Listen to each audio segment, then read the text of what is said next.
Oke, silakan kelompok 2.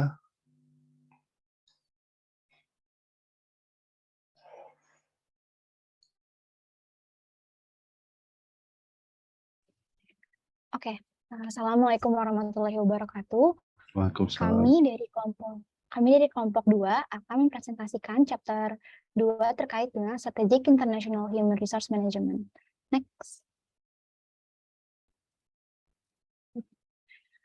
Kelompok kami terdiri dari Elizabeth Gatia, Dias Andriani, Irsyandi Destrayuda, saya sendiri Irbani Sinatania, Azian Kairani, serta yang terakhir ada Rian. Next.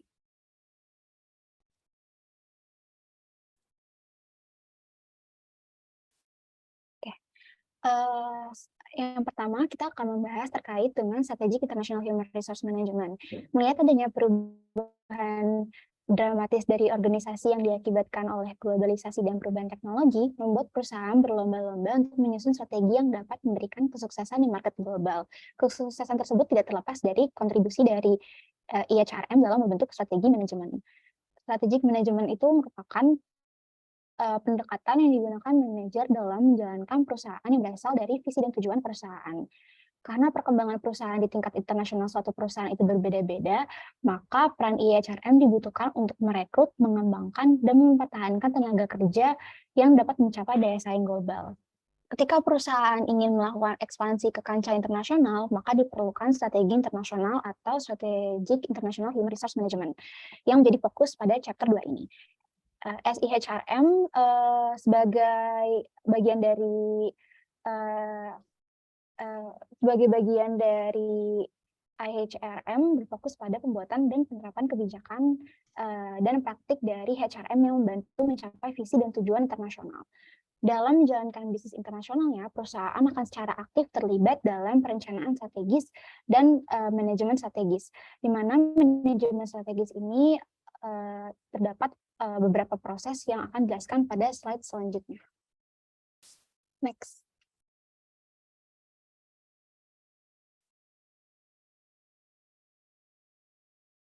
Oke, ini merupakan elemen dari strategic management process. Yang pertama itu adalah menyusun visi, misi, dan tujuan. Nah, dalam menyusun visi, misi, dan tujuan tersebut, langkah pertama yang perlu dilakukan adalah melakukan environmental scanning.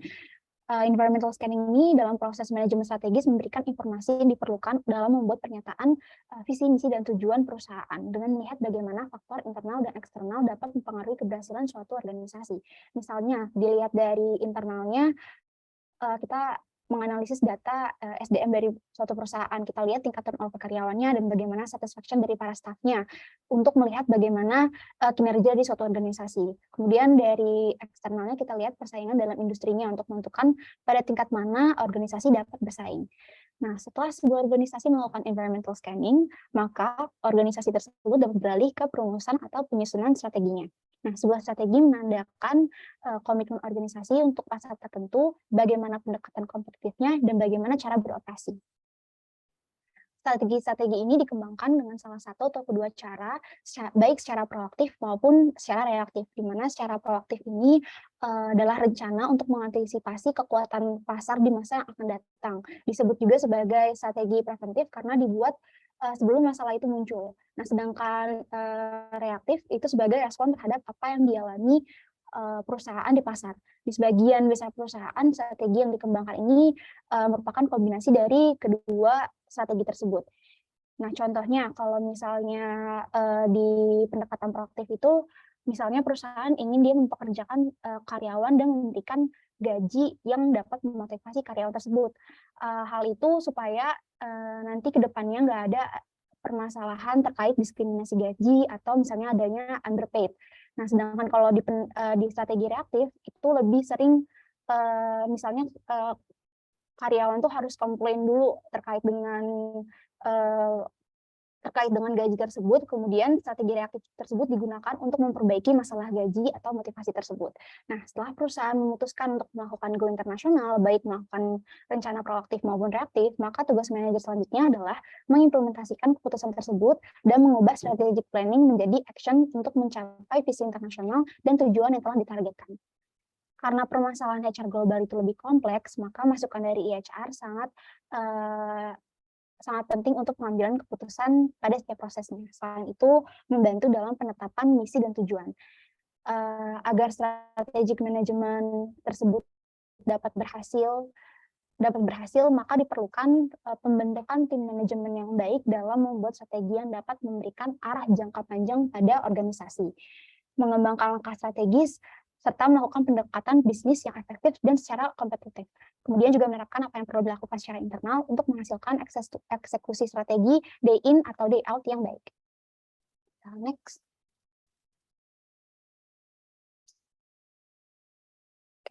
Selanjutnya, evolution of the multinational enterprise.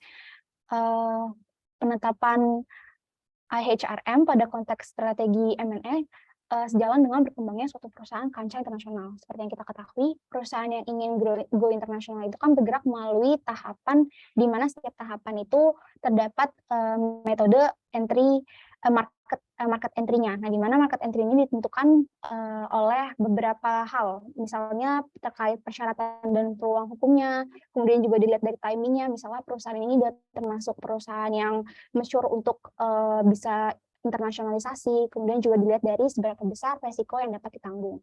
Nah, pada gambar di samping ini merupakan tahapan dari internasionalisasi perusahaan. Jadi terdapat 5 tahap, di mana nanti akan dijelaskan lebih lanjut pada slide-slide berikutnya. Nah, pada setiap tahapan tersebut terdapat tantangan yang berhubungan dengan koordinasi dan integrasi, yang membuat Profesor IHRM ini diperlukan untuk turun tangan dalam memberikan saran yang dibutuhkan manajer senior dalam merancang bisnis global yang efektif. Semakin aktivitas internasionalnya itu semakin meluas, maka tanggung jawab dari IHRM ini akan semakin kompleks juga. Nah, di mana peran IHRM ini biasanya seputar membantu tim eksekutif membuat pilihan market entry yang dilihat dari kekuatan dan kelemahan dari organisasi dari sisi SDM, kemudian juga mengevaluasi masalah tenaga kerja di negara yang ingin dituju. Next. Nah, kita masuk ke stage 1 dalam proses internasionalisasi, di mana ketika perusahaan itu melakukan portfolio investment. Sebenarnya kalau misalnya di portfolio investment ini tingkat keterlibatan dari IHRM ini tidak terlalu besar, masih sederhana. Tapi perannya itu biasanya membantu melakukan penilaian dari perusahaan asing, dilihat dari tenaga kerjanya dan praktik SDM-nya, kemudian juga melakukan penilaian terhadap pasarnya, bagaimana kualitas angkatan kerja di negara tersebut. Nah, kemudian untuk exporting ini menjadi langkah awal internasionalisasi yang paling banyak dipakai di sebagian besar perusahaan. Peran IHRM di sini itu melakukan pelatihan untuk memastikan bahwa karyawan memiliki pengetahuan yang diperlukan untuk melakukan perdagangan lintas batas, karena perusahaannya sudah melakukan internasionalisasi, maka tanggung jawab dari karyawan tersebut kan semakin besar. Itu yang harus diantisipasi. Nah, selain itu juga terkait dengan perekrutan staf ekspor atau misalnya pemilihan staf lembaga asing. Next. Selanjutnya akan dilanjutkan oleh teman saya. Baik, saya jadi akan melanjutkan tahap kedua dan tahap ketiga dari proses internasionalisasi. Pada tahap kedua adalah perusahaan mulai mendirikan anak atau kantor perusahaan di daerah lokal atau di negara asing. Pada tahap ini, penjualan dan pembelian asing menjadi semakin penting, namun bukan menjadi pokok utama. Sehingga pada tahap ini, perusahaan akan menunjuk manajer penjualan ataupun juga agen pembelian untuk mulai bertanggung jawab secara spesifik atas pembelian internasional ini. Biasanya yang dipilih berdasarkan buku acuan seringkali adalah minim pengalaman atau kompetensi. Kenapa? Karena biasanya perusahaan pada tahap ini hanya berfokus untuk mendapatkan pengalaman penjualan dan juga pengalaman pembelian lokal. Barulah setelah baru perusahaan akan mendirikan anak perusahaan atau kantor di negara tersebut yang memberikan hasil salesnya atau penjualan terbaik. Tapi biasanya kantor ini tetap dikelola oleh manajer dari kantor pusat. Lalu next slide.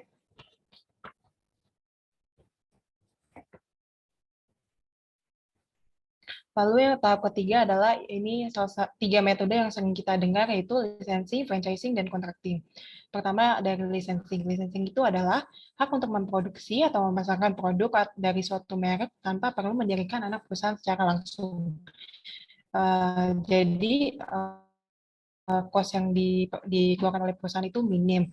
Hal ini selain cost itu juga lebih spesifiknya ada minim bea cukai karena transfer teknologinya dari perusahaan pusat itu tidak banyak, hanya beberapa seperti produknya saja. Selain itu juga ini memberikan dampak positif bagi penjual lokal karena salah satu cara sederhana untuk menjangkau penjual lokal.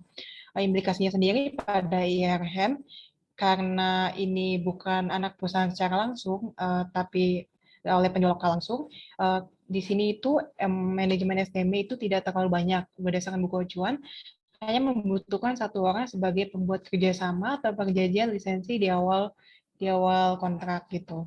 Contohnya yang paling sering kita ketahui itu tentang Coca-Cola, ya, di mana perusahaan lokal akan menjualnya gitu, tapi produknya terus juga pemasarannya itu tetap dari perusahaannya langsung. Terus yang kedua ada franchising. Beda lagi dengan lisensi yang hanya menjual atau memproduksi. Kalau franchising itu merupakan kerjasama antara pemilik merek, merek dagang, produk, dan sistem proporsional di yang mana pemilik mendelegasikan kepada pihak kedua untuk menjalankan hal tersebut. Contoh sederhananya yang paling kita ketahui yaitu kayak McD. Jadi kalau McD di seluruh dunia pasti sistemnya sama gitu. Jadi ada pengadopsian dari sistem. Jadi kayak masuk, pesan dulu, baru bayar, baru dapat makanan. Itu contoh dari franchising. Nah, implikasinya sendiri pada IRM karena ini kepemilikannya oleh pihak lokal, jadi kebanyakan hubungan BSDM-nya itu kebanyakan mengenai pelatihan dan pemasaran produknya karena pada franchising ini pemasaran produk juga dipegang sendiri oleh lokal. Sedangkan untuk kepelatihan, contohnya seperti kepegawaian, staffing, dan keterampilan pegawaian dan seputar seperti itu. Lalu yang terakhir ada contracting. Beda lagi dengan contracting atau bisa juga subcontracting merupakan kerjasama dari perusahaan untuk mengelola kegiatan manufaktur di negara lain. Sering ya kita dengar kalau misalnya negara maju tuh kegiatan manufakturnya pasti adanya di kalau perusahaan yang udah besar pasti kegiatan manufakturnya itu biasanya di negara-negara berkembang. Kenapa dilakukan? Tentu untuk mengurangi biaya ya, karena kalau misalnya harus bayar biaya manufacturing kayak rate gajinya aja udah pasti beda. Contohnya yang paling umum ada Apple itu perakitan handphonenya di Cina. Kalau misalnya di Indonesia itu di Karawang tuh ada kayak Nike, pabrik Nike, Uniqlo, H&M, dan lainnya. Nah, implikasinya untuk kayak IHRM sendiri adalah dari perusahaan induknya atau perusahaan pusat dibutuhkan orang yang bertugas dalam mentransfer teknologinya. Jadi mesin-mesinnya atau segala macamnya itu diperlukan orangnya untuk mengawasinya itu. Terus juga terkait pengawasan kualitas produk agar menjamin kualitas produk yang baik yang diproduksi di negara maju maupun berkembang itu memiliki standar produk atau kualitas yang sama. Pada pada sistem atau metode contracting ini juga seluruh kegiatan lain seperti pemasaran juga masih dipegang oleh perusahaan pusat, sehingga negara yang dikontrak hanya bertugas untuk kegiatan manufaktur atau produksi. Selanjutnya akan dilanjutkan oleh teman saya. Terima kasih.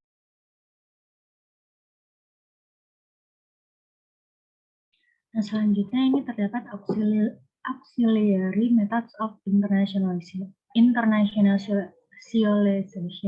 Nah, yang pertama adalah pengertian dari auxiliary methods itu sendiri adalah pendekatan yang bisa dilakukan perusahaan untuk menginternasionalisasikan secara lebih jauh kegiatan operasional mereka dalam tahap apapun yang tadi sudah dijelaskan oleh Elizabeth. Di sini terdapat dua metode yang paling terkenal. Yang pertama adalah outsourcing, yaitu kontrak kerja dengan pihak ketiga untuk menghasilkan produk dan meningkatkan kualitas, karena pihak ketiga merupakan ahli dalam bidang yang menggunakan outsourcing serta membantu karyawan dalam perusahaan atau internal perusahaan itu agar lebih berfokus pada core competencies. Selanjutnya ini merupakan outsourcing juga merupakan bentuk merupakan suatu media untuk melakukan transfer teknologi dan pelatihan di perusahaan induk, dan outsourcing ini bergantung pada dukungan eksekutif pada perusahaan klien, komunikasi pada karyawan terkait, dan kemampuan klien untuk mengelola kemampuan penyedia layanan untuk memastikan kualitas layanan serta dukungan pada klien dan konsumen. Nah, yang kedua adalah offshoring, di mana yaitu kontrak kerja yang meliputi relokasi suatu aspek proses bisnis ke sebuah lokasi di negara lain untuk menurunkan biaya. Jadi kalau misalnya tadi outsourcing memang pekerjaannya yang dipindahkan ke tempat pihak ketiganya, sementara offshoring ini adalah memang dari proses yang seharusnya dilakukan di internal perusahaan yang lain. Nah, hal ini bisa membuat bisa menurunkan labor cost pada perusahaan, memunculkan sistem tersebut yang harus dilakukan di internal ini diserahkan kepada tenaga kerja di luar negeri. Nah, hal ini perlu mempertimbangkan kemampuan perusahaan untuk mengelola lokasi secara remote, kemampuan tenaga kerja asing, labor cost, keterampilan bahasa kedua belah pihak, tingkat penggunaan dan kemampuan teknologi, telekom, bandwidth untuk distribusi data dan komunikasi, infrastruktur negara, kondisi politik, hukum, mengenai hak kekayaan intelektual dan kontrak bisnis, serta keadaan dalam bisnis environment di negara yang dijadikan tempat offshoring itu tadi. Next. Boleh di next.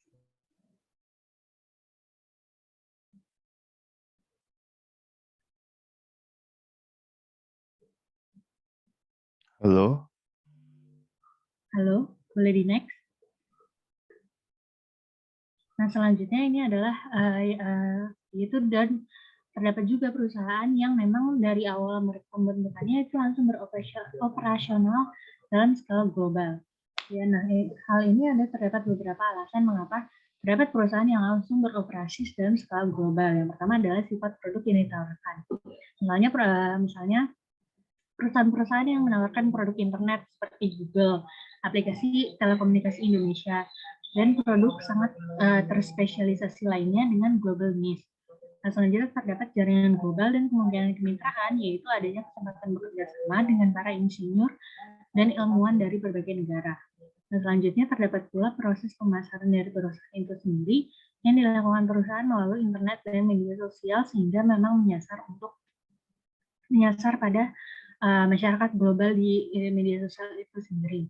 Selanjutnya adanya pula market entry barrier yang rendah, yaitu hasil dari adanya demokratisasi sumber keunggulan kompetitif seperti modal ventura, IT research, dan modal intelektual dalam industri yang juga menyediakan akses global. Yang terakhir adalah international HRM and the evaluation of process of internationalization. Nah, pola evolusi yang tadi sudah dijelaskan oleh Irba dan Elizabeth sebelumnya itu bisa berubah seiring dengan meningkatnya layanan jasa, pengembangan internet, serta penggunaan lintas batas kemitraan dan aliansi. Nah, semakin banyak aktivitas internasional perusahaan, maka semakin kompleks pula struktur perusahaan dan juga tanggung jawab manajemen sumber daya manusia internasionalnya. Nah, perkembangan proses internasionalisasi ini bisa menjadi beragam tergantung dari industri yang digelutinya masing-masing. Selanjutnya bisa dilanjutkan oleh teman saya.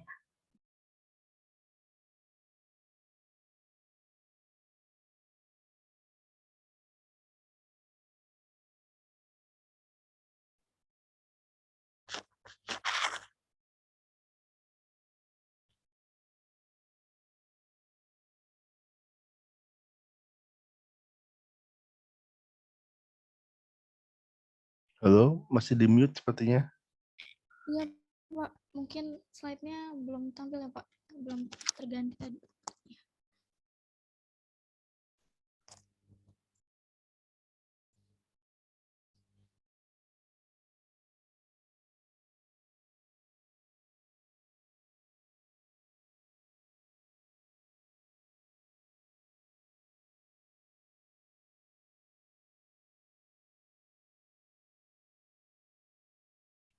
Oke, baik.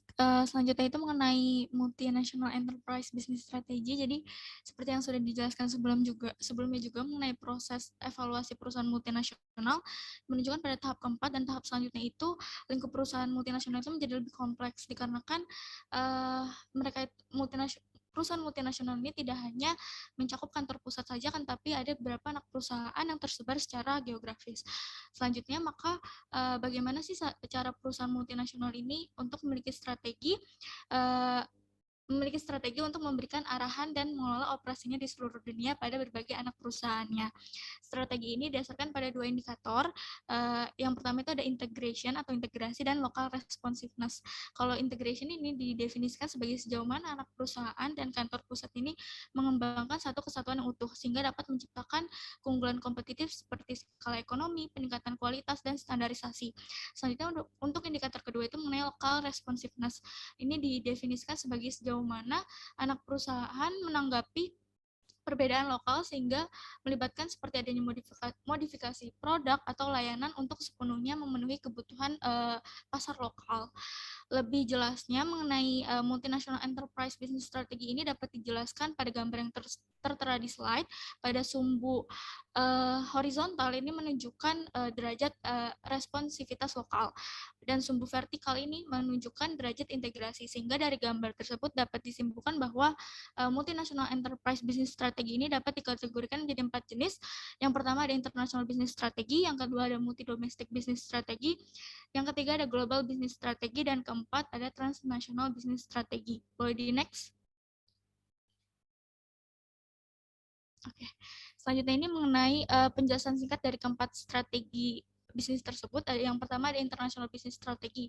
Nah, kalau strategi ini merupakan strategi bisnis yang paling sederhana, di mana strategi bisnis ini tidak melakukan penyesuaian dengan respon lokal dan serta integrasinya ini cukup terbatas, di mana jenis strategi bisnis ini merupakan jenis strategi yang sederhana dan paling awal biasanya dimulai dengan kegiatan ekspor dan mungkin biasanya terbatas pada lisensi atau subkontrak sehingga tidak melibatkan kantor atau operasi di luar negeri. Yang kedua itu ada multi domestic business strategi. Jadi ini merupakan strategi bisnis yang membutuhkan tingkat respon lokal yang tinggi, akan tapi tingkat integrasinya cukup terbatas sehingga dapat dikatakan bahwa anak perusahaan akan menjawab kebutuhan nilai permintaan pasar lokal yang tinggi, akan tapi perusahaan ini biasanya akan beroperasi secara independen di setiap negaranya. Meskipun perusahaan dalam pendekatan ini seringkali dapat dikatakan menjadi independen, akan tapi perusahaan ini tetap akan mengelola operasi internasionalnya melalui koordinasi dengan kantor pusat regional. Lalu strategi yang ketiga adalah global business strategy. Jadi ini merupakan strategi bisnis yang membutuhkan tingkat respon lokal yang cukup terbatas, akan tapi tingkat integrasinya yang tinggi, sehingga dapat dikatakan strategi ini mengadopsi pendekatan yang menggunakan strategi terpadu untuk diterapkan untuk semua negara, terlepas dari adanya perbedaan nasional ataupun budaya. Dapat dikatakan juga bahwa produk atau layanan ini akan semakin dirancang untuk dipasarkan ke pelanggan seluruh dunia dan memandang seluruh dunia ini sebagai satu pasar. Anak perusahaan di strategi ini juga anak perusahaan akan terkait erat dengan kantor pusat dan sangat bergantung contohnya pada hal sumber daya, lalu identitas merek, ide, kebijakan, dan pengetahuan dari kantor pusat. Tentunya strategi ini tentunya untuk mengelola perusahaan global ini akan terbilang lebih rumit daripada mengelola perusahaan multinasional ataupun internasional. Lalu strategi yang terakhir adalah transnational business strategy. Jadi ini merupakan strategi bisnis yang membutuhkan tingkat respon lokal dan tingkat integrasi yang tinggi, sehingga dapat dikatakan bahwa strategi ini mencoba untuk memaksimalkan respon lokal dan integrasi. Atau dalam arti kata lain juga perusahaan transnasional ini memiliki fokus global, akan tapi juga bekerja keras untuk melokalisasi. Oke, boleh di next.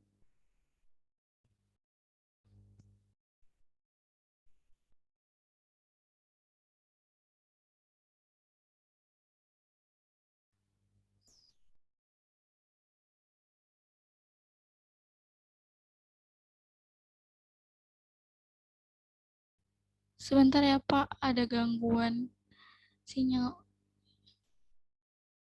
Oke, tidak apa-apa.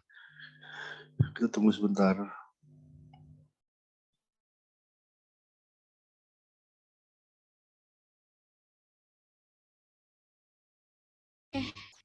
Selanjutnya itu mengenai Headquarters International Orientation and Multinational Enterprise Business Strategy. Jadi salah satu aspek dari MNI Business Strategy ini adalah mengenai orientasi internasional yang dijelaskan oleh tingkat dominasi kantor pusat atas sumber daya manusia atau SDM anak perusahaannya sebagai bentuk praktik dari AHRM, di mana headquarters international orientation ini dapat dikategorikan menjadi 3 jenis, ada ethnocentrism, polycentrism, dan geocentrism. Kalau ethnocentris ini merupakan orientasi di mana manajerial ini akan menggunakan standar negara asal sebagai acuan dalam mengelola kegiatan internasionalnya.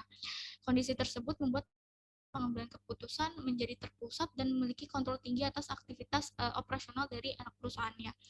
Dan pola pikir etnosentris ini cenderung akan mengikuti strategi bisnis internasional dan strategi bisnis global.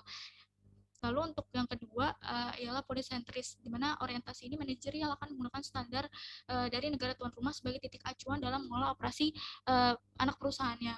Dan pola pikir polisentris ini cenderung akan mengikuti strategi bisnis multidomestik, yaitu strategi yang menekankan operasi ini terdesentralisasi atau anak perusahaan diberikan otonom untuk mengelola bisnisnya secara sepenuhnya gitu.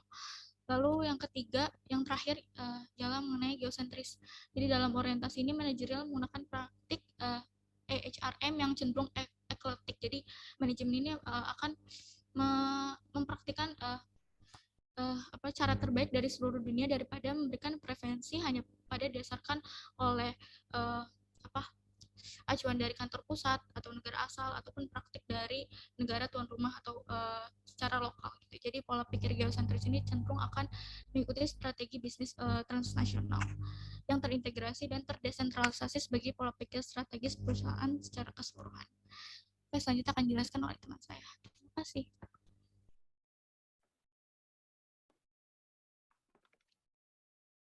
Oke, sekarang kita membahas tentang IHRM strategi. Jadi seperti yang kita tahu kalau perusahaan yang berkancah di global itu kan banyak faktor kompleks yang perlu mereka perhatikan. Nah, jadi di sini IHRM strategi ini didefinisikan sebagai penciptaan dan penerapan praktik international resource management, international human resource yang membantu untuk mencapai visi dan tujuan internasional dari multinational enterprise. Jadi dalam bahasan ini terdapat sebenarnya ada dua strategi formulation. Yang pertama itu adalah integration atau centralization, dan kedua itu differentiation atau localization. Nah, jadi di integration ini konsentrasi otoritas dan pengambilan keputusan itu terpusat pada headquarters perusahaan. Dan untuk yang differentiation ini, otoritasnya lebih menyebar dan pengambilan keputusan itu dapat dilakukan di unit-unit operasi di seluruh perusahaan. Nah, jadi dalam menentukan strategi formulation-nya, banyak perusahaan itu mengalami dilema yang besar untuk memilih antara dua formulasi ini. Jadi sebenarnya concern utamanya yang di situ tadi yang centralization sama localization-nya. Next. Nah, jika seperti yang sudah Zen ceritakan sebelumnya, jadi kalau bisnis strategi dari multinational enterprise ini juga akan mengikuti harus disesuaikan dengan strategi IHRM-nya. Jadi seperti yang di gambar ini, kalau dianya global strategis, maka untuk human resource-nya itu reseptif. Kalau internasional reaktif, kalau internasional seperti yang Ajan juga sudah jelaskan bahwa mereka nggak punya tenaga kerja di luar, jadi mereka masih mengandalkan tenaga lokal. Namun aktivitasnya yang aktivitas bisnisnya saja yang berada di kancah internasional. Dan yang terakhir itu adalah multi domestik. Di sini kita akan menggunakan strategi HR autonomous. Mungkin untuk pembahasan strategi ini akan dijelaskan di slide selanjutnya. Next. Nah, jadi strategi pertama adalah autonomous IHRM strategy. Jadi di sini ada 2 poin penting yang perlu kita pahami. Yang pertama itu adalah anak perusahaan itu lebih bebas untuk menerapkan praktik human resource-nya, dan juga fungsi SDM-nya terdesentralisasi. Jadi tidak campur tangan untuk kontrol dari kantor pusat itu tidak terlalu besar di autonomous IHRM strategi ini. Jadi untuk strategi ini jenis perusahaan yang cocok adalah multi domestik yang menganut berorientasi polisentrik. Contohnya itu adalah Nestle dan Johnson & Johnson. Yang kedua itu adalah receptive IHRM strategy. Jadi di sini anak perusahaan itu terkait erat dengan kantor pusat. Jadi kantor pusat itu banyak kontrol dalam anak-anak perusahaannya di luar daerah, di luar negara pusatnya. Dan di sini juga cenderung memiliki fungsi SDM yang tersentralisasi. Jadi sebenarnya sebagian besar itu kantor pusat yang masih ngaturin tentang human resource-nya. Jadi untuk strategi ini perusahaan yang cocok adalah perusahaan yang menggunakan strategi global yang mana berorientasi terhadap etnocentric. Contohnya itu adalah Apple dan juga Lenovo. Dan untuk yang terakhir adalah Active IHRM Strategy. Di sini dia menyumbangkan strategi integrasi global dan respons lokal. Nah, untuk di sini juga HR pusat itu perusahaan dan HR anak perusahaan itu mencoba untuk menyimbangkan kontrol. Jadi pada strategi ini sebenarnya dia di tengah-tengah antara otonomous dan reseptif, di mana HR pusatnya masih memiliki kontrol yang besar, namun tidak HR lokalnya itu tidak memiliki kontrol yang besar, namun tidak sebesar yang ada di autonomous strategy. Dan juga di active IRSM strategy ini juga cenderung dia di tengah-tengah gitu. Jadi masih ada kontrol dari pusatnya juga mereka juga menyesuaikan dengan lokalisasi yang ada di negara mereka beroperasi.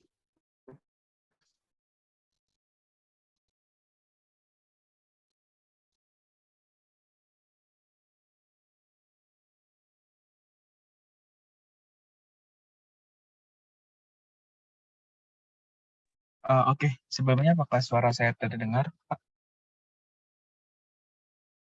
Halo? Terdengar, Des. Oh, oke. Oke, selanjutnya kita akan membahas mengenai research on SI, Strategic International Human Resource Management.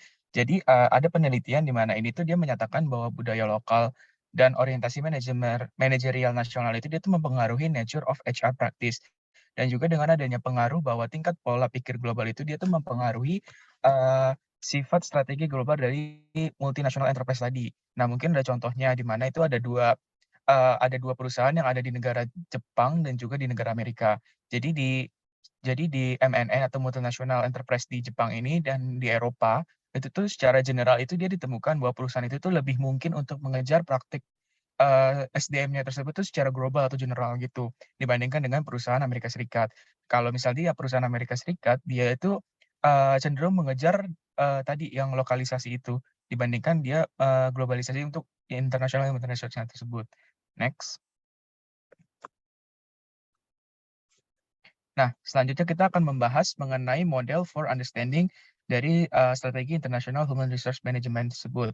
Jadi kalau untuk memahami dari SIRM tersebut, itu tuh kita menggunakan dengan model untuk melihat konsep dari SIHRM tersebut, di mana model itu tuh memiliki 7 komponen. Yang pertama ada strategic multinational enterprise komponen. Nah, di dalam strategic MNA ini dia tuh memiliki 2 komponen. Yang pertama ada inter-unit linkage sama internal operation. Nah, untuk inter-unit linkage itu dia tuh berfokus pada bagaimana multinational enterprise itu tuh mengelola unit operasi yang tersebar secara geografisan tadi yang berbeda-beda, dan juga dia tuh menjelaskan bagaimana mereka tuh menyeimbangkan tekanan persaingan untuk antara diferensiasi atau lokalisasi dan juga integrasi. Dan kedua untuk komponen kedua itu adalah internal operation, di mana itu tuh berbanding terbalik dengan yang tadi yang pertama, yaitu dia tuh kalau misalnya di internal operation itu dia tuh menggambarkan bagaimana setiap unit itu beroperasi dalam lingkungan yang lokal. Itu tuh baik di lingkungan yang perusahaan tersebut yang ada gitu loh. Kayak misalnya di perusahaan tersebut itu di negaranya memiliki hukum, politik, budaya, ekonomi, dan masyarakatnya itu yang berbeda-beda. Jadi mereka tuh mengikuti peraturan yang ada di sana. Dan kedua ada faktor exogenous, di mana faktor-faktor ini tuh menggambarkan kekuatan yang berada di luar perusahaan itu, yang sebagian besar itu berada di luar kendali dari multinational enterprise tersebut. Nah, tapi dia tuh dari faktor eksogen ini itu dia bisa menciptakan tantangan yang dapat mempengaruhi masalah, fungsi, kebijakan, dan praktik dari international human resource management ini di organisasi tersebut. Contohnya untuk faktor exogenous itu, dia itu dapat mencakup kayak misalnya budaya dari tempat pekerjaannya, kondisi ekonomi, sistem politik, dan juga lingkungan hukum dan karakteristik dari tenaga kerja yang di daerah tersebut. Yang kedua ada faktor endogenus atau faktor endogen, di mana faktor-faktor ini tuh menggambarkan isu-isu yang ada pada internal perusahaan tersebut, termasuk di dalamnya itu kayak strategi apa saja sih yang digunakan oleh perusahaan, lalu ada struktur organisasinya, dan juga strategi bisnis apa yang akan perusahaan tersebut lakukan di negara tersebut. Next. Nah, selanjutnya komponen keempat yaitu ada IHRM issue. Jadi, di mana ini isu dari IHRM ini tuh yang dihasilkan dari kebutuhan dan tantangan antar unit dan intra unit. Seperti disebutkan sebelumnya bahwa kalau misalnya multinational enterprise itu kan dipisahkan ada di beberapa negara, tetap menjadi perusahaan tunggal, dan karena itu dia harus mempertimbangkan bagaimana menyeimbangkan tekanan persaingan untuk integrasi dan juga respon dari lokal.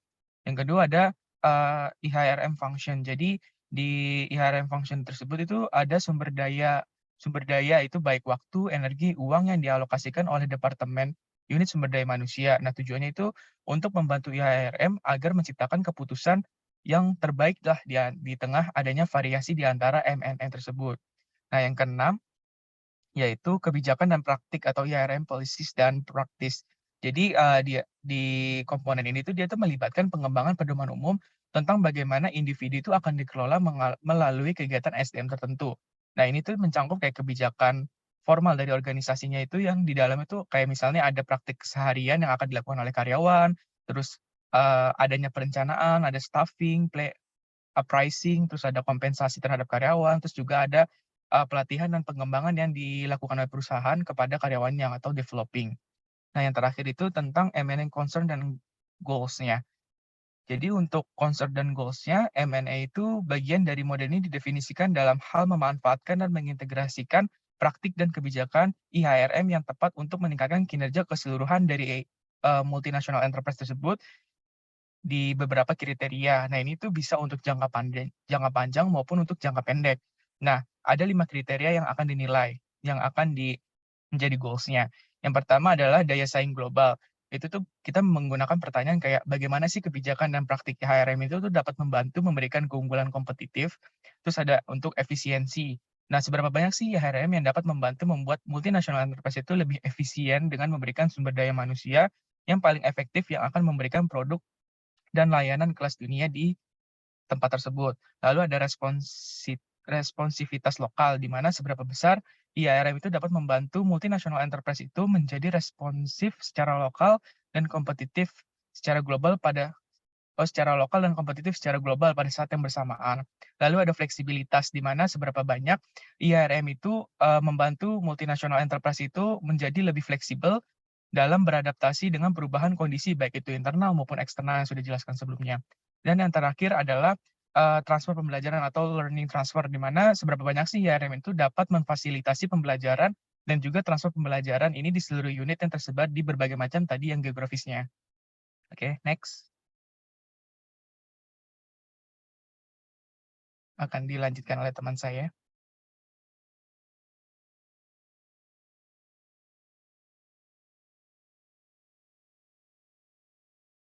Mungkin bisa diceritakan dulu ya, apa studi kasusnya, baru dijawab pertanyaannya.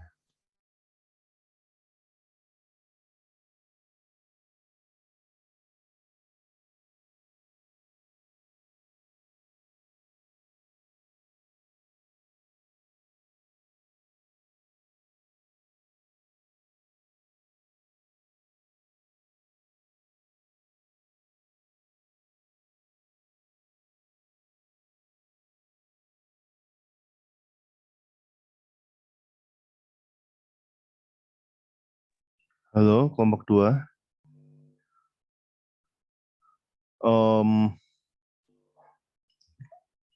Kelompok 2, apa sudah presentasi?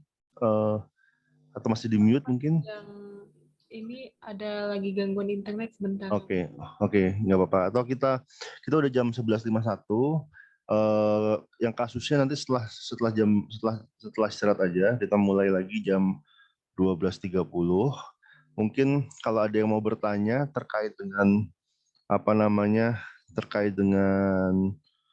materi, silahkan mengirimkan pertanyaan melalui kolom chat atau mungkin menanyakan secara langsung. Silahkan. kelompok 1, kelompok 3, 4, 5, dan 6. Silahkan, ada yang mau bertanya? Atau mungkin saya masukkan ke dalam breakout room, kemudian nanti silahkan didiskusikan. Kita mulai lagi jam 12.30 dengan studi kasusnya ya. Saya buka dulu breakout room-nya. Bagi yang belum merename, tolong di-rename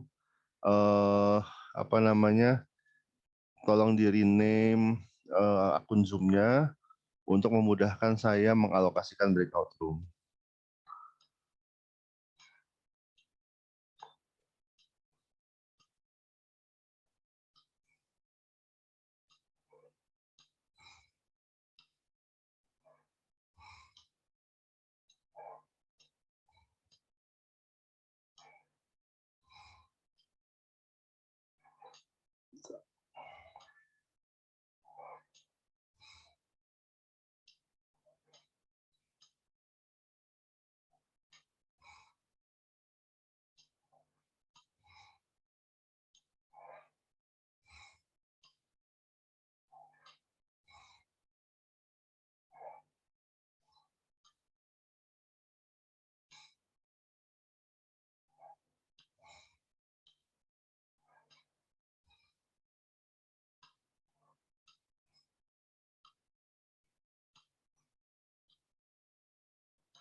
Hendra, Anda kelompok berapa? Sebentar.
Halo, apakah suara saya terdengar? Ya, terdengar dengan jelas. Oh, iya. Ya, silakan. Oke. Saya akan membahas mengenai cerita mengenai studi kasus tentang Ford Motor Company Goes to International. Jadi Ford Motor Company itu telah berkecimpung dalam bisnis selama lebih dari 100 tahun dalam hal berpikir berpola pikir global. Nah, Ford itu berada di paling depan biasanya untuk industri dalam otomotif ini. Nah, pada awal sejarahnya, Ford ini tuh seperti banyak perusahaan besar lainnya, di mana dia tuh mengirim orang-orang mereka itu ke negara-negara lainnya untuk mendirikan perusahaan seperti banyak di negara asalnya. Nah, tapi pada tahun 1920 itu ada istilah local pride, di mana itu tuh mulai berkembang dan banyak dilakukan oleh negara-negara yang ada di dunia ini. Nah, negara-negara itu mulai mengembangkan perusahaan otomotif mereka masing-masing. Lalu seperti kayak misalnya di Inggris tuh ada, di Prancis ada, di Jerman ada, Australia ada, dan semuanya banyak mengeluarkan kendaraan mereka masing-masing. Nah, negara-negara itu tuh ingin menegaskan bahwa kemerdekaan mereka itu dapat dilihat dengan industri otomotif mereka sebagai sarana untuk berinvestasi dan juga mengakui bahwa ekonomi mereka itu kuat. Namun pada tahun 1960 tersebut ada sistem di mana produk itu adanya regionalisasi untuk penjualan. Nah, itu tuh mulai berkembang seperti adanya NAFTA, ASEAN, dan kelompok perdagangan lain-lain. Nah, negara-negara itu tuh mempertahankan sistem politik dan nilai-nilai sosial mereka sendiri, tetapi dia membentuk blok perdagangan ekonominya, sehingga mungkin adanya kesulitan Ford itu untuk masuk ke dalam beberapa regionalisasi tersebut. Nah, jadi Ford itu melakukan kegiatan, dia tuh membuka kantor pusat regional di masing-masing blok. Kayak misalnya ada Ford untuk Eropa, Ford untuk Asia Pasifik, Ford Amerika Selatan, dan banyak lainnya. Lalu,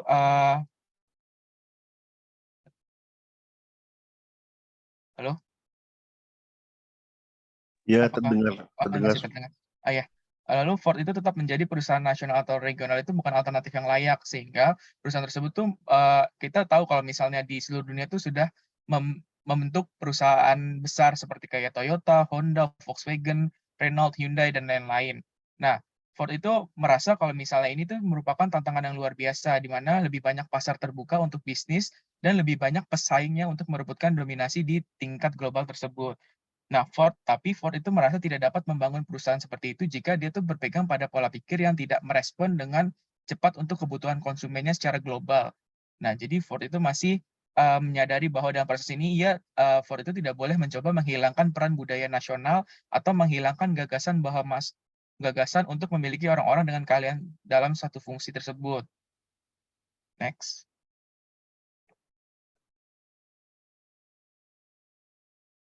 Mungkin lanjut ke pertanyaan yang pertama.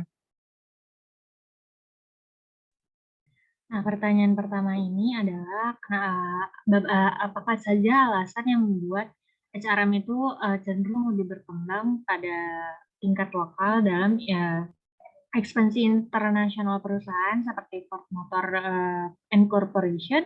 Nah, kelompok kami menemukan beberapa jawaban, yaitu HRM ini berkembang dan diperlukan dalam cabang-cabang lokal untuk menyesuaikan produk dan budaya organisasi perusahaan dengan budaya di setiap negara. Nah, lalu HRM juga digunakan untuk menerapkan core kompetensi perusahaan pada karyawan lokal, seperti pola pikir global, pengetahuan intuitif mengenai konsumen, dan terus-menerus fokus pada pertumbuhan. Nah, yang terakhir adalah SDM lokal lebih memahami kondisi negaranya, sehingga dapat meminimalisir ketidakpastian tentang aturan, budaya, politik, dan aspek lainnya yang dapat berpengaruh signifikan terhadap bisnis. Selanjutnya bisa dilanjutkan oleh teman saya.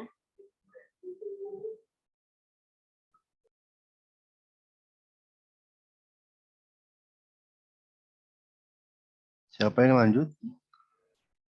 Kayaknya masih mute. Siapa yang lanjut? Oke, saya Pak. Oke, untuk kedua, apakah ada alternatif lainnya?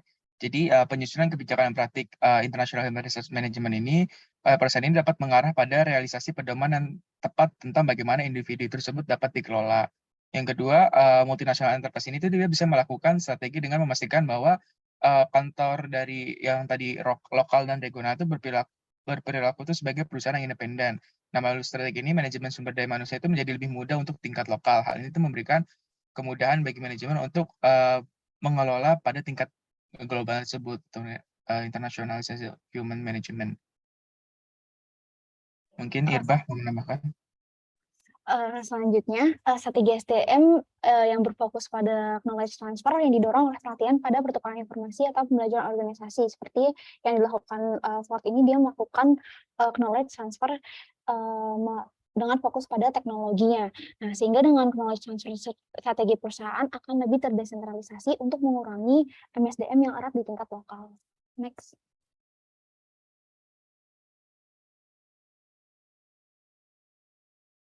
Oke, pertanyaan selanjutnya itu mengenai what HR isu arise when a firm like Ford move to regional and then global or transnational structure. Jadi ketika Ford yang melakukan perubahan menjadi struktur regional, membuat segala aktivitas manajemen sumber daya manusianya menjadi hanya terpusat di suatu negara. Sebagai contohnya, proses staffing di mana dilakukan terbatas hanya pada orang-orang lokal saja. Kondisi tersebut tentunya mungkin akan memunculkan beberapa masalah dari segi sumber daya manusianya. Di antaranya yang pertama, kalau yang kita dapat itu mengenai lack of knowledge. Jadi pengetahuan dari pekerjanya menjadi terbatas dikarenakan mereka akan kehilangan masukan dari berbagai individu ataupun tim-tim yang berbakat dengan latar belakang dan perspektif yang berbeda, sehingga output akhirnya adalah kan membatasi kemampuan dari perusahaan untuk belajar, berinovasi, dan mengadaptasi keterampilan yang sangat penting untuk keberhasilan dalam persaingan global.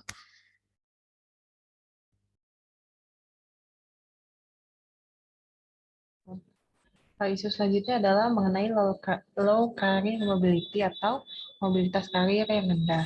Kenapa? Karena hanya berfokus pada satu negara saja, sehingga perkembangan karir di perusahaan hanya berputar pada satu negara tersebut, sehingga tidak adanya kesempatan ataupun peluang untuk pekerja itu mampu mengembangkan karir hingga ke luar negeri.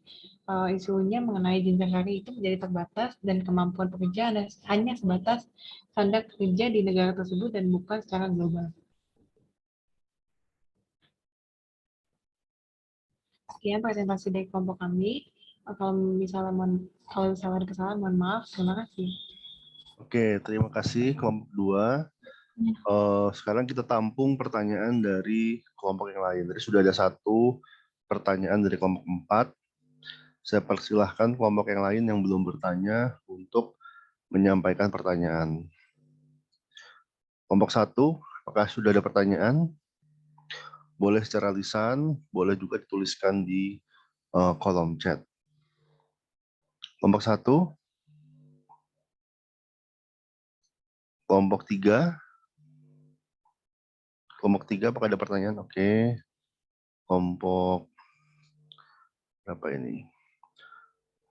Kelompok 3 sudah ada. Kelompok 4.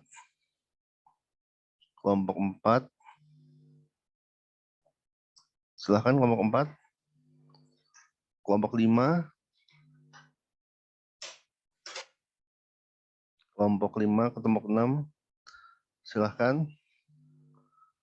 Oke, mungkin sambil menunggu kelompok 2 apakah butuh waktu tambahan untuk mendiskusikan pertanyaan atau bisa langsung menjawab pertanyaan kelompok 4. Mungkin sambil menunggu ya, saya buka kembali breakout room mungkin 15 menit.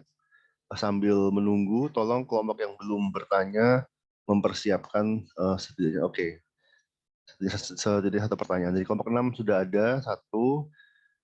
Jadi mungkin saya persilahkan kelompok 2 mendiskusikan pertanyaan dan jawabannya sambil menunggu kelompok lain menyusulkan pertanyaan. Oke. Kelompok 1 sudah ada. Oke. Pak, tadi pas break sebentar itu kita udah ngasih link Gdocs. Oh gitu. Oh, udah Ya. ada Gdocs-nya. Oke. Ya. Jadi udah ada yang udah bisa dijawab, jadi mau mulai dijawab dulu. Oke, silakan dijawab dulu. Nanti yang belum dijawab, saya bukakan sesinya setelah itu. Oke, silakan. Saya mau jawab dari Evrin. Pertanyaannya, bagaimana cara mengetahui proses internasionalisasi yang sesuai bagi suatu bisnis? Apakah terdapat rekomendasi tertentu dari penggunaan franchising, licensing, atau contracting dalam suatu industri atau sektor bisnis? Jadi proses internasionalisasi tadi yang sudah dijelaskan oleh saya itu merupakan tahapan atau juga evolusi dari tahap awal perusahaan untuk bisa mencoba melakukan ekspansi ke luar negeri. Seperti contohnya kalau di tahap 1, makanya perusahaan itu baru sekedar melakukan kegiatan eksportir dulu untuk mencoba dan sekaligus riset mengenai apakah pasar di luar itu berhasil. Nah, barulah kalau misalnya itu berhasil, perusahaan akan mendirikan anak atau kantor perusahaan di negara tersebut yang dilanjutkan dengan pembinaan proses operasionalisasi dan lainnya. Jadi untuk bagaimana cara mengetahui ini itu lebih kayak kesesuaian. Jadi perusahaan mulainya biasanya dari awal exporting. Terus yang pertanyaan kedua, apakah terdapat rekomendasi mengenai franchising, licensing, dan contracting? Menurut pengetahuan saya, untuk rekomendasi penggunaan metode ini tergantung dengan kondisi dan juga strategi yang diterapkan oleh perusahaan itu sendiri. Tergantung dengan kebutuhan dan tujuan utama.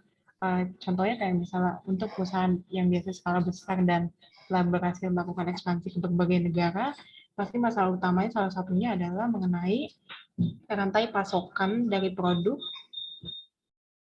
yang terkait dengan lokasi produk dan juga biaya perakitan atau biaya manufakturnya. Sehingga banyak perusahaannya itu yang memindahkan proses manufakturnya ke negara-negara berkembang yang memiliki biaya yang cukup rendah, seperti misalnya di Cina, Vietnam, ataupun juga bisa jadi Indonesia. Alasannya karena selain murah juga karena akses dan juga dekat dengan pasar sekitarnya. Contoh lainnya untuk kalau misalnya kasus franchise itu sesuai dengan tujuan perusahaannya adalah mengenai perusahaannya itu ingin menyebarkan produk atau sistem atau store-nya juga dan untuk mempertahankan kualitas bahan baku dan sistem kerja karena karena bahan bakunya itu juga dari langsung pusat dan juga sistem kerja yang diterapkan itu sama. Sekian dari saya. Terima kasih. Baik, terima kasih Elizabeth. Mungkin memang betul ya, jadi untuk internasionalisasi ada banyak caranya dengan berbagai tingkat komitmen dan tingkat resiko juga. Ada yang paling ringan, hanya ekspor saja tanpa ada kantor cabang, itu paling ringan resikonya, tapi biasanya juga return-nya paling kecil ya dibandingkan kalau kita buka kantor cabang. Tapi kalau kita sampai buka kantor cabang, pastinya ada konsekuensi. Kita harus ada staffing, ada rekrutmen segala macam, yang itu menambah kompleksitas dan juga resiko. Tetapi return-nya biasanya lebih besar juga.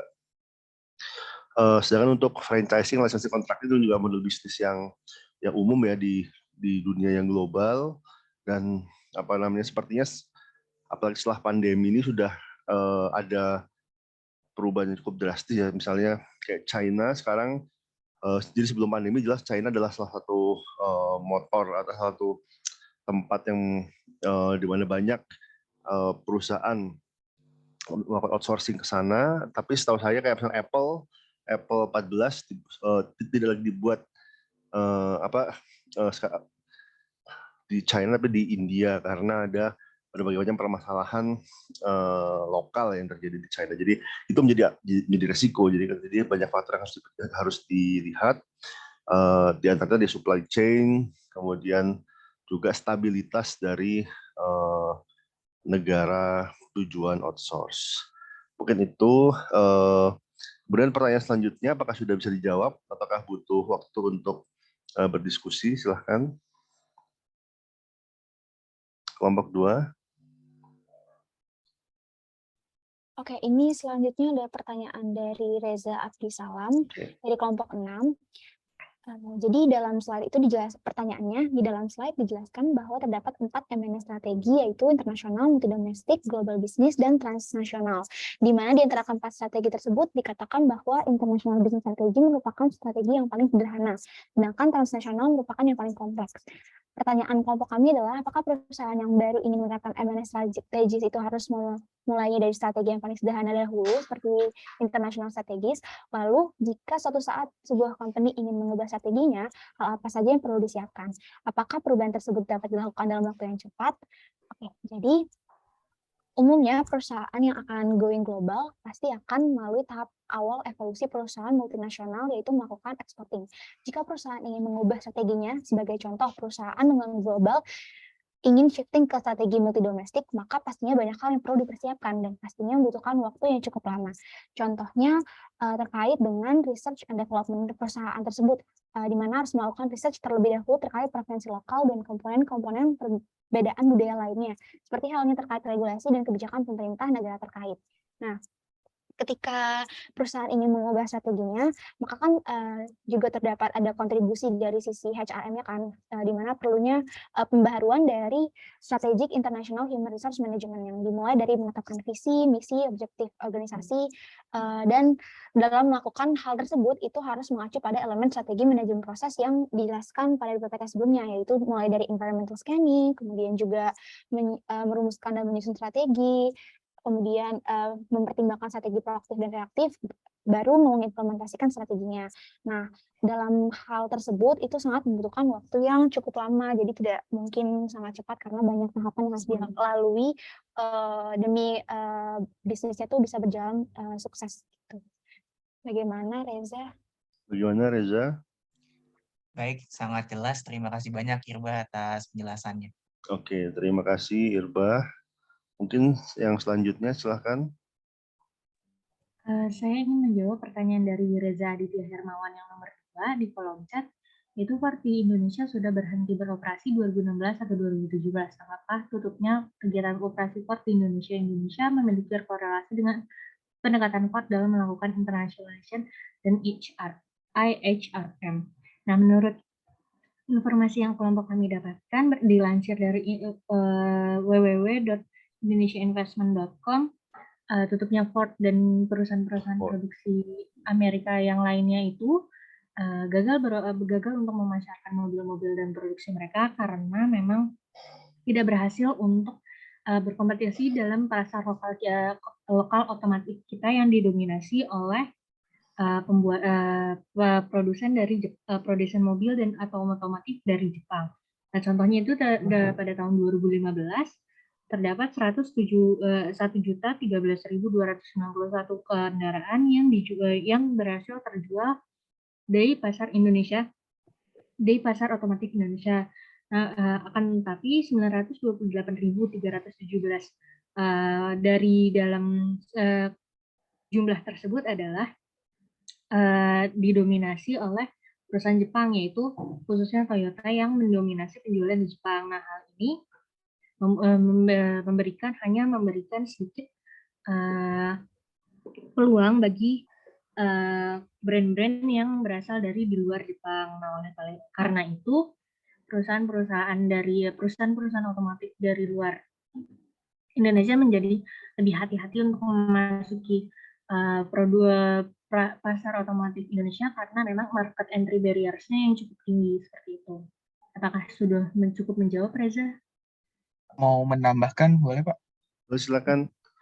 Oke, saya juga mau menambahkan tadi jawaban dari Dias.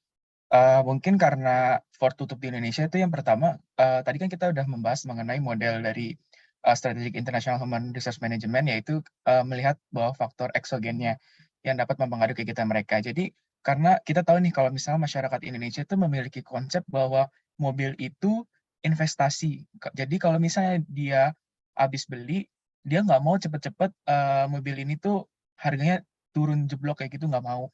Jadi mereka tuh mau mobil itu sebisa mungkin dalam 5 tahun itu bisa dijual dengan harga yang tidak jauh turunnya. Tapi Ford itu karena manajemen mereka yang kurang konsisten dengan layanan purna jual, jadi ketika udah 5 tahun atau 4 tahun, itu tuh harganya langsung jeblok. Jadi masyarakat Indonesia tuh tidak tertarik lagi dengan Ford, sehingga tadi penjualannya turun drastis.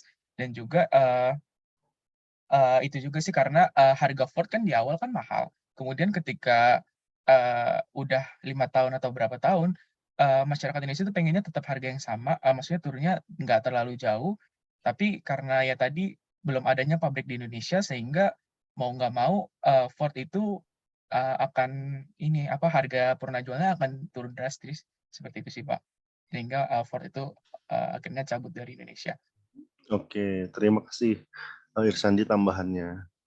Ini tadi pertanyaan dari siapa tadi? Dari Reza ya.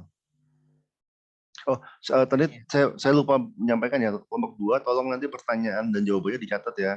Pertanyaannya, siapa penanyanya, jawabannya apa, nanti dirangkum, tolong dikirimkan ke email saya, nanti akan saya unggah ke saya unggah ke Mas. Dan mungkin ini kalau ada pertanyaan yang bagus, misalnya ada pertanyaan yang bagus ya mungkin akan saya jadikan pertanyaan usulan pertanyaan untuk UTS kalau misalnya ada pertanyaan yang bagus. Jadi dikumpulkannya pertanyaan-pertanyaannya, terus nanti tolong dikirimkan ke ke email saya. Oke, mungkin bisa dilanjutkan ke yang lain. Pertanyaan selanjutnya. Oke Pak, selanjutnya mau jawab pertanyaan dari Siti Makfiro kelompok 1. Siti Makfiro bertanya seperti yang telah dijelaskan sebelumnya juga bahwa strategi bisnis perusahaan multinasional itu ada 4. Lalu ia ingin bertanya apakah dari keempat strategi itu ada strategi yang terbaik, lalu mengapa? Kalau menurut kelompok kami itu tidak ada strategi yang terbaik di antara keempat strategi tersebut karena masing-masing punya kelebihan dan kekurangannya. Sama tadi Pak Imam juga sudah menjelaskan bahwa dari masing-masing strategi pasti punya tingkat kompleksitas dan returnnya juga masing-masing gitu. Dimana kalau saya bisa sebutkan dari internasional strategi itu mungkin dari kegiatan ekspor akan lebih cepat menguji daya tarik global tanpa harus melakukan investasi signifikan terlebih dahulu di berbagai negara. Lalu juga dapat membangun kesadaran merek atau brand awareness yang langsung dapat dikenali. Akan tapi ada kekurangannya juga atau tantangannya bahwa ekspor itu cenderung akan memerlukan biaya yang banyak. Contohnya membayar pajak, lalu tarifnya yang lebih tinggi, lalu adanya sulit untuk mengkoordinasikan rantai pasokan karena hanya ada kantor pusat di negara asal. Lalu kalau dari multi domestic strategi itu mungkin kelebihannya produknya akan menjadi terspesialisasi karena memenuhi preferensi lokal dan akan lebih menghasilkan keunggulan kompetitif di pasar lokal dan akan mendapatkan pijakan yang kuat di pasar lokal juga. Tapi ada juga kekurangannya diantaranya tantangannya juga perusahaan multi domestik ini harus punya pemahaman yang mendalam tentang pasar dan sumber daya di negara setempatnya. Lalu ketika ingin memasuki suatu pasar baru harus membutuhkan waktu serta sumber daya yang cukup banyak gitu. Kalau untuk dari global strateginya mungkin ini akan kelebihannya ialah akan memiliki kesempatan penetrasi pasar global, lalu akan memanfaatkan skala ekonomi dari proses dan operasi yang efisien, serta merampingkan pengembangan produk dengan satu lini produk dan perubahan minimal berdasarkan pasar. Tapi ada juga tantangannya, yaitu di mana perusahaan dengan strategi global ini harus mengetahui banyak standarisasi yang harus mereka kejar, lalu ada kemungkinan juga untuk hambatan dari adanya perbedaan budaya ataupun komponen perbedaan budaya lainnya di berbagai negara yang akan menghambat aktivitas operasional perusahaan. Lalu kalau untuk dari strategi terakhir, transnasional strategi mungkin kelebihannya ialah strategi ini akan lebih menyeluruh karena efisiensinya juga dapat karena dari struktur kohesif dan pusat operasi yang efisien serta mengoptimalkan preferensi dari selera pasar lokal sesuai dengan kebutuhan. Akan tapi juga ada kekurangannya yaitu sulit memusatkan semua lokasi yang tersebar di seluruh dunia atau lebih ke risiko kontrol. Lalu perusahaan juga akan terkena mungkin dari risiko politik, hukum, dan operasional terkait dengan operasi di negara yang berbeda. Jadi dapat disimpulkan mungkin setiap perusahaan multinasional itu memiliki tolak ukur yang berbeda-beda untuk menetapkan strategi apa yang akan mereka gunakan dan akan menjadi strategi terbaik sesuai dengan visi, misi, peluang atau kondisi yang mereka milikinya, sehingga memang setiap perusahaan multinasional ini memiliki cara sukses yang berbeda-beda. Mungkin itu sih Pak jawabannya. Apakah menjawab Siti Makfiro?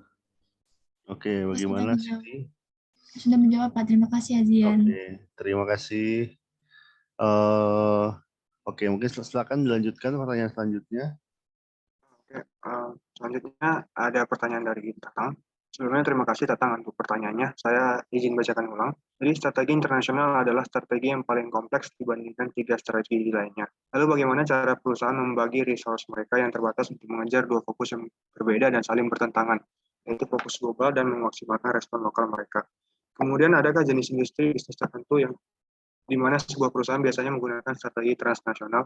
Jadi terkait pertanyaan ini, kelompok kami menilai bahwa memang keseimbangan antara fokus global dan lokal itu memang fokus yang sangat krusial untuk dipertimbangkan oleh perusahaan multinational enterprise.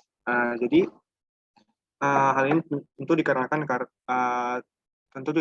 karena tujuan visi misi dan tujuan dari perusahaan yang ada di headquarters dan juga perusahaan yang ada di negara lain itu harus selaras ya dan terintegrasi satu sama lain. Nah, jadi menurut kami cara perusahaan transnasional membagi fokus mereka adalah dengan tetap mengutamakan tujuan utama dari perusahaan tersebut sembari mereka berfokus untuk memaksimalkan ekspor lokal. Jadi tujuan yang dari pusat itu jangan diabaikan. Sementara itu bisa kita jadikan suatu integrasi antara fokus global dan fokus lokalnya. Untuk cara lainnya mungkin banyak perusahaan transnasional juga mengutus orang kepercayaan mereka yang berasal dari headquarters untuk dapat memimpin operasi di negara-negara lain. Yang mana tentu ini juga dikarenakan agar visi misi perusahaan itu di tingkat anak perusahaan itu bersifat tetap dan tidak berubah. Nah, untuk aspek fokus lokal dan global ini, kami menilai bahwa kedua aspek ini bukanlah hal yang bertentangan karena yang tadi saya sudah sebutkan bahwa visi misi perusahaan harus tetap terintegrasi satu sama lain meskipun mereka beroperasi di negara yang berbeda.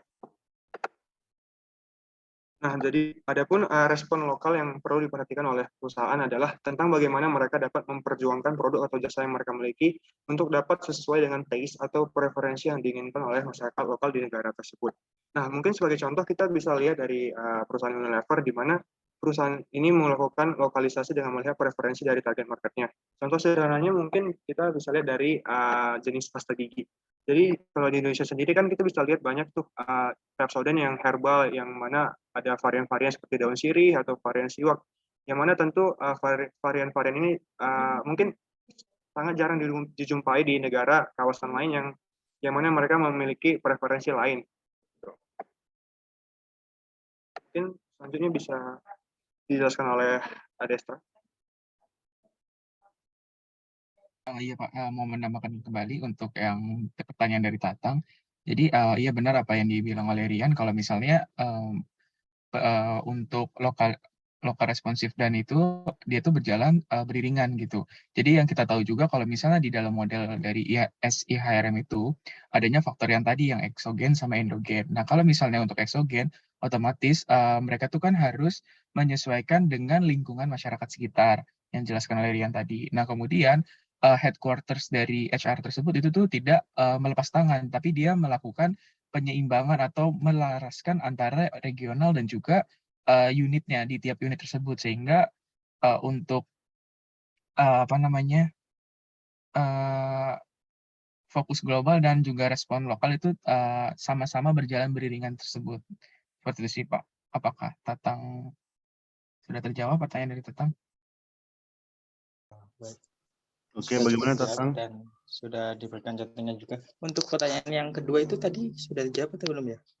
Maaf, yang apakah ada jenis industri tertentu? Oke, mungkin untuk jenis industrinya sendiri, kalau yang transnasional ini mungkin dia produknya itu tidak rigid gitu ya.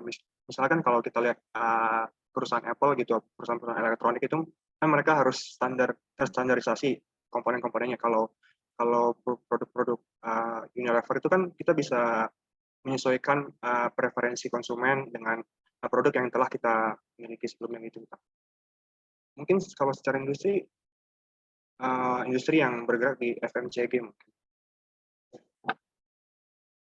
Oke, kalau untuk industri memang ada beberapa industri itu yang umumnya dia born global ya, jadi memang dari lahirnya aja sudah memang didesain atau disetting untuk skalanya skala global. Misalnya industri-industri IT seperti Facebook, Google, itu memang dari lahir dari awal, walaupun startnya lokal ya mungkin di US, tapi memang skalanya diinginkan untuk scale up ke seluruh dunia. Sedangkan ada juga industri-industri yang memang biasanya startnya lokal gitu ya, born-nya lokal, yang mungkin fokus kepada satu negara atau bahkan satu kota. Misalnya McDonald mulainya mungkin hanya satu kota, kemudian ke nasional, bertahap mungkin ke Amerika Utara, ke Eropa, hingga saat ini menjadi multinasional. Jadi prosesnya akan berbeda antara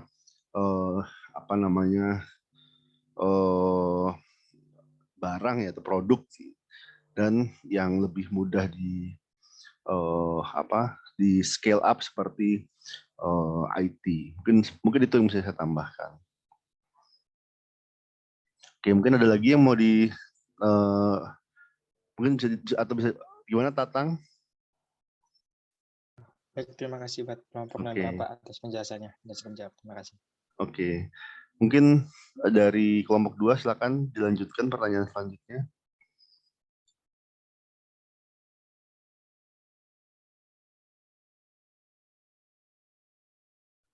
Kelompok 2 atau butuh waktu untuk diskusi mungkin?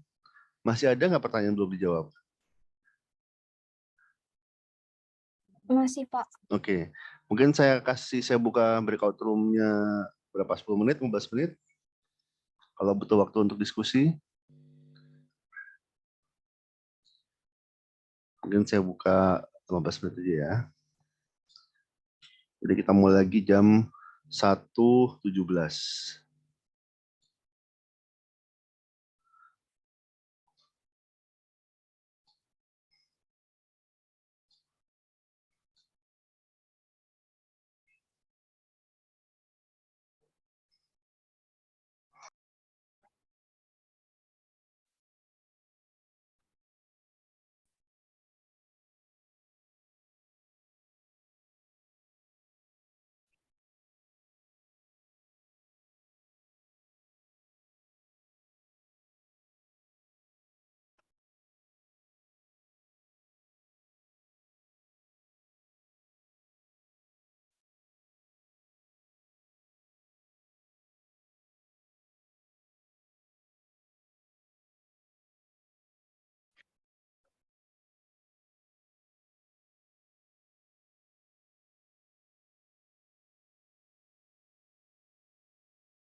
Oke, selamat datang kembali di main room. Kita masih ada sekitar 15 menit ya. Mungkin saya persilahkan kelompok 2 untuk menjawab sisa pertanyaan yang belum dijawab. Kelompok 2. Iya, Pak. Baik, Pak.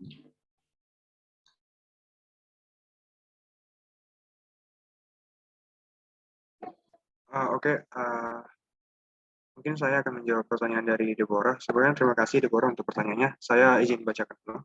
Mengacu pada matriks IHRM Strategies, bagaimana local responsiveness di Indonesia? Berdasarkan strategi yang diterapkan perusahaan-perusahaan yang go internasional, apakah ada kecenderungan misalnya negara berkembang memiliki high local responsiveness, sementara negara maju cenderung memiliki low local responsiveness? Jadi menurut kelompok kami, local responsiveness di Indonesia ini tergolong di tingkat yang cukup tinggi, karena kita bisa lihat bahwa banyak perusahaan-perusahaan yang masih mendiferensiasikan produk-produk mereka untuk dapat dijual di Indonesia dengan tujuan agar dapat menyesuaikan dengan preferensi masyarakat Indonesia. Mungkin terkait dengan keterkaitan langsung sama jenis negara, baik negara maju maupun negara berkembang, kelompok kami tidak melihat adanya urgensi terkait lokalisasi ini. Kami menilai bahwa tidak ada keterkaitan langsung dengan jenis-jenis negara seperti negara maju atau negara berkembang. Adapun faktor yang mungkin memiliki dampak yang besar terhadap aspek lokalisasi ini adalah susunan budaya dan sosial yang ada di negara tersebut yang prosesnya terus berlangsung dari beberapa abad yang lalu hingga waktu saat ini. Mungkin sekian. Apakah menjawab, Deborah? Oke. Gimana, Deborah? Iya, sudah menjawab, Ryan. Terima kasih jawabannya. Oke. Mungkin sedikit saya tambahkan satu hal ya, yang sudah sempat disinggung, tapi mungkin lebih eksplisit lagi, yaitu tentang aspek geografis. Jadi, apakah geografi negaranya itu kecil ataukah terpusat ataukah tersebar? Misalnya sebagai contoh, kalau misalnya di negara yang Singapura, wilayahnya kecil dalam satu pulau saja, mungkin bisa sangat responsif, tapi di Indonesia yang terdiri ribuan pulau, pasti akan lebih rendah responsifness-nya terhadap berbagai macam pasar yang ada di Indonesia ya, ketimbang di Singapura. Jadi ada aspek geografis juga yang menentukan seberapa responsif. Walaupun hal ini bisa dimitigasi oleh adopsi teknologi dengan teknologi informasi, dengan wilayah yang tersebar pun bisa diakomodasi untuk menjadi lebih responsif. Mungkin itu yang semua saya tambahkan. Terima kasih. Mungkin bisa lanjut. Silahkan.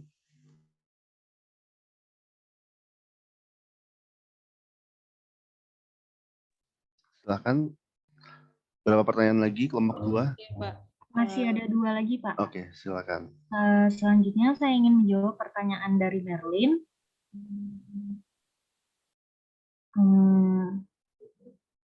Merlin menanyakan bahwa dalam presentasi dijelaskan sebuah strategi offshoring, yaitu merelokasi proses bisnis ke sebuah lokasi di negara lain untuk menurunkan biaya, namun strategi ini memunculkan rasa terancam pada karyawan.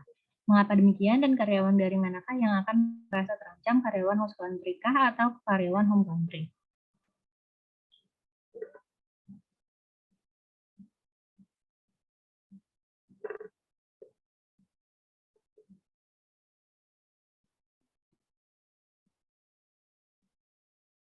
Nah, karyawan yang merasa terancam ini adalah karyawan dari home country, negara asal dari perusahaan ini, karena negara pekerjaan internal perusahaan jadi berpindah kepada negara lain, yaitu host country, sehingga perusahaan lebih memilih untuk menggunakan tenaga kerja dari host country yang berbiaya lebih murah dibandingkan harus mengirim karyawan dari home country ke host country. Contohnya adalah industri pertambangan yang lokasi pertambangannya berada di luar negeri, dan tidak dapat dipindah-pindah sehingga pekerjaannya yang harus berpindah ke negara tersebut, sehingga perusahaan lebih memilih untuk menggunakan tenaga ahli dan penambang dari host country ketimbang mengirim tenaga kerja dan tenaga ahli dan penambang dari home country. Apakah sudah menjawab, Merlin, atau teman-teman yang lain ada yang ingin menambahkan? Gimana, Merlin? Sudah terjawab, Pak. Terima kasih, Bias. Oke, terima kasih. Mungkin silakan pertanyaan terakhir. Masih ada beberapa pertanyaan lagi, Pak. Oke, silakan. Oke, saya akan secara cepat menjawab pertanyaan selanjutnya. Ada dari Asifa bertanya mengenai dalam stage 2 ini SDM yang terpilih untuk menjual internasional diutamakan yang mengetahui produk tetapi minim pengalaman dan kompetensi. Mengapa hal ini bisa terjadi dan apa alasannya? Jadi pada tahap ini perusahaan memang mulai mempertimbangkan penjualan asing, namun bukan menjadi inti atau tujuan utama perusahaan. Jadi inti bisnisnya itu masih di perusahaan asalnya. Jadi pada tahap ini perusahaan menjadikan karyawan dengan minim pengalaman, namun memilih pekerja itu yang memiliki pengetahuan produk yang baik sehingga sebagai orang yang menangannya, sehingga perusahaan bisa mendapatkan hasilnya itu karena pekerja tersebut mengetahui produk dengan baik. Selain itu, kan kalau misalnya karena pada tahap ini juga perusahaan itu baru ingin membaca kondisi pasar di negara tersebut. Jika kalau hasilnya memuaskan atau hasil salesnya itu bagus, baru perusahaan akan mendirikan anak perusahaan. Seperti itu. Itu juga kalau anak perusahaannya itu juga baru dikelola oleh manajer perusahaan dari perusahaan-perusahaan terlebih dahulu. Sekian. Ini dilanjut pertanyaan lain atau bagaimana ya, Pak? Silakan diselesaikan aja. Berapa pertanyaan lagi? Ada 3 lagi, Pak. Ada 3 lagi. Udah nggak apa-apa. Diselesaikan aja, sudah diterima kan? Ya. Dari Anton itu apabila sebuah perusahaan sudah menerapkan proses internasionalisasi seperti contohnya itu licensing, franchising, dan contracting, apakah bisa sebuah perusahaan mengganti metodenya, dan jika bisa apa yang perlu disiapkan? Menurut saya itu bisa, namun pasti akan muncul konsekuensi dari perubahan penerapan metode tersebut. Selain itu juga memerlukan biaya dan waktu tambahan yang tidak sedikit seperti untuk melakukan riset terlebih dahulu apakah negara asing tersebut sesuai jika perusahaan menerapkan proses perubahannya. Contohnya itu metode kontraktif. Perusahaan pasti tujuan utamanya kan untuk efisiensi biaya, namun kualitas sesuai standar yang dimiliki. Dan jika perusahaan berubah menjadi franchising, maka perusahaan akan menerima konsekuensi berupa di mana perusahaan memberikan kemampuan pemasaran ke negara lokal sehingga konsep pemasarannya itu tidak dapat dipegang secara kepenuhan. Selain itu juga konsekuensi lainnya perusahaan tidak dapat mendapatkan keuntungan dari segi efisiensi biaya karena dipegang oleh perusahaan lokal. Selain itu juga dari kalau yang perlu dipersiapkan seperti pemahaman mengenai hukum karena beda untuk hukum sekedar membangun pabrik dan juga hukum untuk pembuatan atau pembukaan waralaba atau franchising itu juga lokasi yang sesuai dan kepegawaian dan lain-lainnya. Sekian dari saya, akan dilanjutkan oleh teman saya. Selanjutnya ada pertanyaan dari Gina Salsabila. Dalam proses internasionalisasi stage 3 terdapat 3 metode yaitu licensing, franchising, dan contracting. Apakah mungkinkah jika perusahaan menerapkan proses internasionalisasi yang berbeda pada negara-negara yang berbeda? Misalnya metode licensing di Indonesia dan franchising di Malaysia. Oke, menurut kelompok kami, ketika perusahaan ingin melakukan metode tersebut, menggabungkan kedua metode dalam waktu yang bersamaan, ada beberapa hal yang perlu dipertimbangkan, di mana ini merupakan hal yang cukup besar dan kompleks. Itu dalam melakukannya, maka perusahaan harus melihat dari bagaimana persyaratan dan peluang hukum di host country-nya, misalnya dilihat gimana kualitas angkatan kerjanya, kemudian bagaimana undang-undang yang berlaku di negara tersebut, kemudian juga dilihat dari posisi bisnisnya. Misalnya dia lagi berada di growth stage atau di ekspansi, karena kalau misalnya dia lagi di expansion stage, maka itu sebenarnya waktu yang bagus untuk menerapkan atau menggabungkan kedua metode tersebut. Nah, kemudian seberapa besar resiko yang dapat ditanggung oleh perusahaan. Nah, maka dari strategi bisnis tersebut memungkinkan untuk dilakukan, namun kegiatan ini sangat kompleks, maka perlu didampingi oleh profesor IHR untuk mengawasi operasi bisnis dari sisi SDM-nya. Sekian, terima kasih. Ada lagi yang belum terjawab mungkin? Sudah semua? Ada lagi Pak, satu. Oke, silakan dijawab.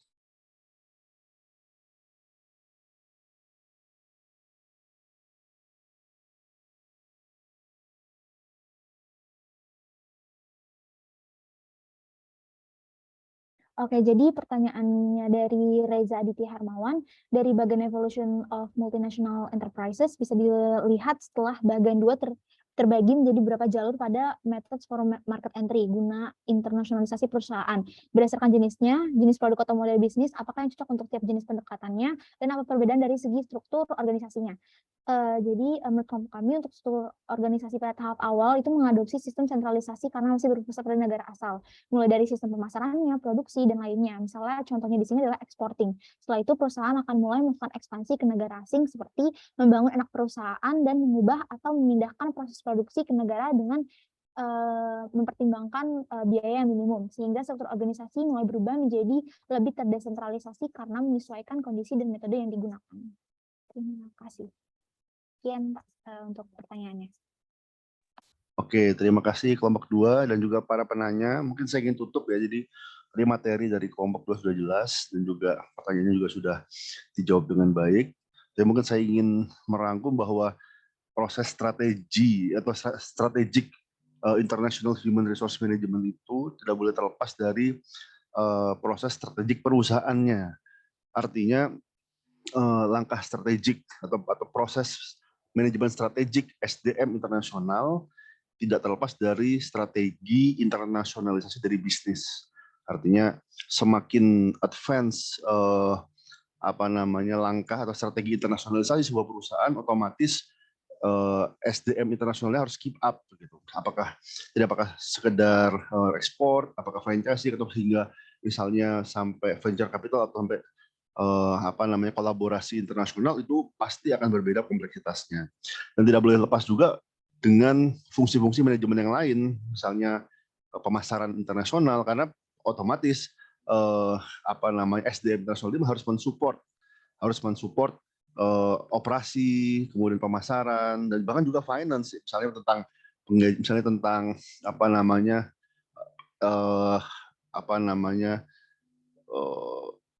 mungkin financing dari ekspatriat, misalnya, atau penggajiannya, apakah masuk penggajian seperti apa, itu semua itu ada keterkaitannya lah. Jadi untuk proses strategik human resource management internasional, kita tidak boleh melihat hanya dari SDM internasional saja, tapi bagaimana melihat SDM internasional ini juga berkaitan dengan strategi bisnis secara keseluruhan dan juga fungsi-fungsi manajemen yang lain. Mungkin itu yang saya tambahkan. Kemudian yang berikutnya, tolong presenter kelompok 2 setelah ini mengirimkan ke saya slide PPT-nya dan juga Q&A-nya. Nanti akan saya unggah di Emas, bisa dipelajari kembali oleh teman-teman. Dan mungkin saya ingin minta satu orang perwakilan sebagai kelas rep atau liaison officer ya. Jadi kalau misalnya seperti hari ini ada yang saya harus ganti jadwal atau berubah dari online ke offline atau sebaliknya, ada yang bisa saya hubungi secara langsung ya. Mungkin nanti setelah itu bisa langsung hubungi teman-temannya. Ada yang volunteer nggak? Silahkan raise hand kalau ada yang mau volunteer. Kalau nggak volunteer saya random. Saya mungkin ada yang mau volunteer? Yang biasa jadi kepala ketua kelas siapa di sini? Biasanya ada yang sudah berpengalaman. Ya mungkin saya random aja ya. Sebentar, biar ini sebentar mana ya?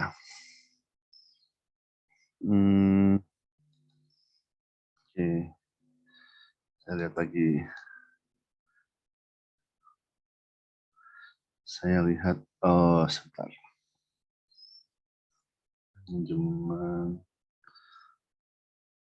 Intinya fungsinya cuma satu. Kalau misalnya saya ada yang perlu dikomunikasikan, akan saya sampaikan melalui ketua kelas tersebut.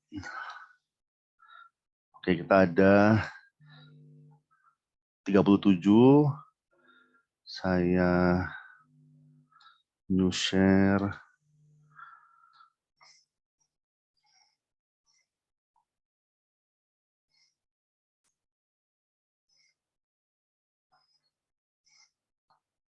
Oke, 13. 13 itu adalah absen nomor 13 adalah Antonius. Antonius? Ya, saya, Pak. Oke, nanti setelah ini tolong Anda kirimkan nomor handphone Anda lewat email ya ke saya, nanti akan saya reply dengan handphone saya. Jadi nanti kalau ada informasi apa-apa akan saya hubungi Anda dan saya minta tolong Anda untuk menyampaikan ke teman-teman ya. Siap. Oke, itu yang terakhir dari saya. Ini sudah jam oke, jadi yang terakhir dari saya untuk minggu depan, karena minggu ini kita online ya, jadi minggu depan kita jadinya offline.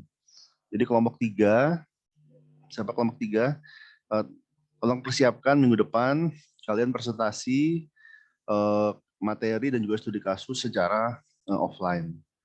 Sudah jelas, sudah tahu topiknya kelompok 3? Kelompok 3? Ya sudah Pak. Oke, ya udah kalau begitu mungkin saya akhiri sudah jam 1.30 lewat. Saya akhiri, terima kasih banyak teman-teman. Sampai ketemu minggu depan. Oh ya, ada mau ditanyakan? Mohon maaf Pak, tadi saya telat masuk kelas hingga tidak absen Pak. Sudah saya apa namanya ralat. Baik, makasih Pak. Oke, mungkin itu saja. Terima kasih banyak. Sampai ketemu minggu depan. Stay safe, stay healthy. Assalamualaikum warahmatullahi wabarakatuh. Waalaikumsalam, terima kasih Pak. Waalaikumsalam, terima kasih Pak.